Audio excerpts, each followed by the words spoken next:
हम लोग देखेंगे स्थानीय मान। ठीक है, स्थानीय मान आता है परीक्षाओं में, बहुत सारा प्रश्न आता है ना, लेकिन हम लोग बहुत हर बार गलती कर देते हैं, बहुत लोग गलती करते हैं, है ना। क्यों गलती करते हैं? क्योंकि उसको लोग रटते हैं। क्या करते हैं वो लोग? रटते हैं। स्थानीय मान कैसे निकालना है ना, रटते रहते हैं। रटना नहीं, क्या करना है? रटना नहीं है, क्या करना है? समझना है, कॉन्सेप्ट को समझना है। देखो स्थानीय मान क्या बोलता है? स्थानीय मान। स्थानीय मान मतलब क्या होता है? स्थान का मान या स्थान का मान। जैसे हम लोग से कोई पूछता है तो पूछता है बेटा किस स्थान में रहते हो, पूछता है ना जी। वैसे ही गणित में अंक भी किसी न किसी स्थान में तो रहते हैं ना जी। ठीक है, तो उनके स्थान का मान। ठीक है, इसी को अंग्रेजी में कहते हैं क्या? Place value. क्या कहते हैं? प्लेस वैल्यू, है ना। अब प्लेस का मतलब क्या होता है? स्थान या जगह, है ना। यानी अंक किस जगह पर है, अंक किस जगह पर है। हम लोगों ने संख्या पद्धति पढ़ा है ना, है ना।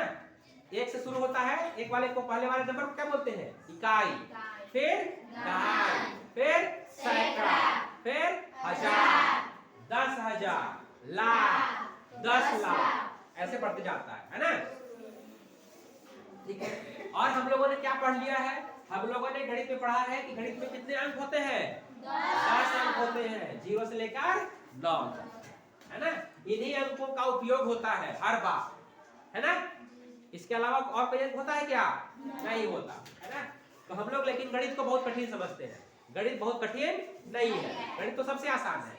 आप हिंदी अगर पढ़ते हो तो उसमें कितने अक्षर पढ़ते हो? 52। कितने? 52। अंग्रेजी पढ़ते हो तो कितने पढ़ते हो? 26, है ना। अगर और 26 का 2 गुना कर दो तो कितना आ जाएगा? 52। हिंदी में 52, ठीक है।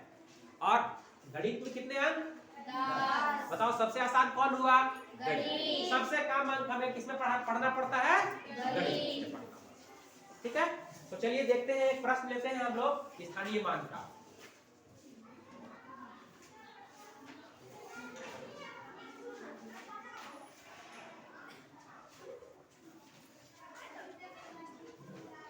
ठीक है, तो इस प्रकार का प्रश्न आता है कि 3456 में 4 का स्थानीय मान बताओ, है ना। तो हम लोग सारा काम किधर से करते हैं? दाहिने तरफ से, है ना। तो दाहिने तरफ से इसका पढ़ना शुरू करेंगे, है ना। किस स्थान में है भाई 4 कौन जगह में रह रहा है, किस जगह पे रह रहा है? चलिए पढ़ते हैं। इकाई, दहाई, सैकड़ा। 4 किस जगह पे रह रहा है? सैकड़ा। और सैकड़ा का मतलब 100, सैकड़ा का मतलब 100। और 100 में क्या 2 जीरो होता है? 2 जीरो, इसके आगे लगा दो 4, ये हो गया 4। आ रही बात समझ में? अगर ये चीज याद नहीं है, ठीक है ना, हम लोगों ने पहले याद किया है ना, इकाई में कितने जीरो होते हैं? 1 भी नहीं होते। दहाई में 1 जीरो, सैकड़ा में 2 जीरो, हजार में 3 जीरो, ऐसे याद किया है ना सब लोग? ठीक है, उसके बाद देखो इसको दूसरा तरीका कैसा है बनाने का। मान लो 4 का स्थानीय मान यहाँ से पूछ रहा है, तो कैसे करोगे? कैसे करोगे? आपको कुछ नहीं करना है, 4 लिख लेना है ना। और उसके बाद कितने अंक हैं आप वैसे ही बता सकते हो। 2 अंक है तो कितने जीरो लगाएंगे? 2, है ना। 2 तरीके से आप बना सकते हो, जो तरीका आपको अच्छा लगे आप बना सकते हो। आई बात समझ में?